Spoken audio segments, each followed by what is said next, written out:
Steve Bannon will surrender tomorrow here in New York. Well, he will face charges related to that effort to raise money for a border wall along the U.S. southern border. Now, Bannon pleaded not guilty and was never charged, and that case never went through.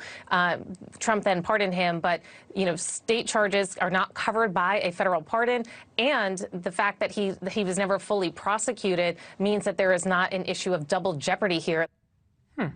Steve Bannon, well, his latest indictment might actually be good news for the disgraced political operative. It's literally the only way he remains relevant. The indictment is a New York state charge based off, as you heard, the federal charges for his Build the Wall charity.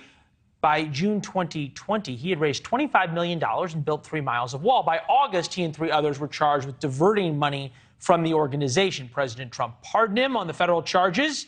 Now he goes for the state charges. Tony Katz is here, radio personality in Indianapolis, author of Let's Go Bourbon, prominently featured behind him. Good to see you, my friend. What's up? You think about Steve Bannon, who seems to occupy this enormous space in the head of liberals and space and time in relatively liberal cable news media organizations. Why is that? Because people love a boogeyman.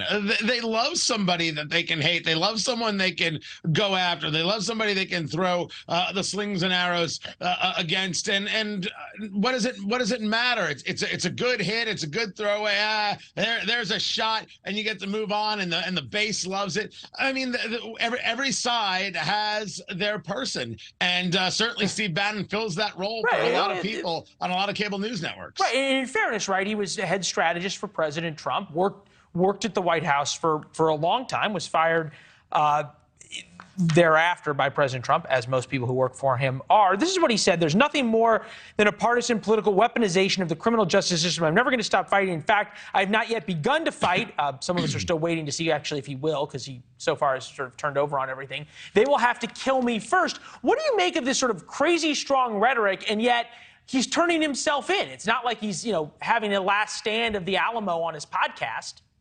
Right. If you want to argue, it's very G. Gordon Liddy. You're more than welcome to do just that.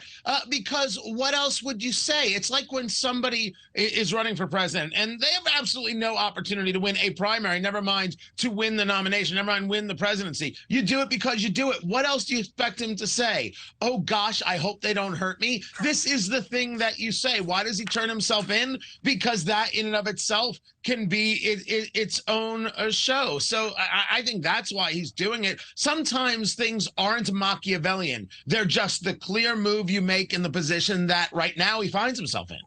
We said that this may be one of the few people in the world who enjoys being indicted because it keeps them in the news cycle. Obviously, he's got his War Room Pandemic podcast, but beyond that, he's not really talked about in the greater political ether. You made that point earlier.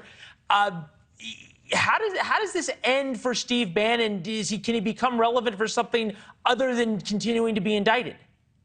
I think that for his fan base, which does exist, they love the fighter and they love the "I'm going to keep going" attitude, which is not necessarily the worst attitude in the world to have. But when you talk about whether or not he's relevant, are people talking about him? I did a search, as I knew we were going to talk about this, about where some news outlets I go to, what they're talking about. Nobody's bringing up Steve Bannon. Now, maybe it'll get brought up tomorrow that he's supposed to turn himself in and how that might go. And remember, this is a conversation about raising money to make a claim that he was going to build the wall himself. This has nothing to do with anything Trump related, and people are going to absolutely confuse those things. It's kind of important to know what the thing is about. Yeah, no, for sure. It has nothing to do with President Trump or 2016 or anything else.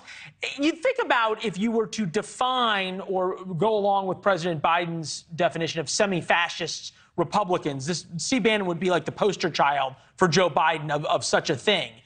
I got to tell you, as somebody who can't figure out what in the world semi-fascist is supposed to mean, I don't put anybody in that category. But if you want to talk about somebody would point to as that's a Trump Republican, yeah, Steve Bannon would probably be that guy.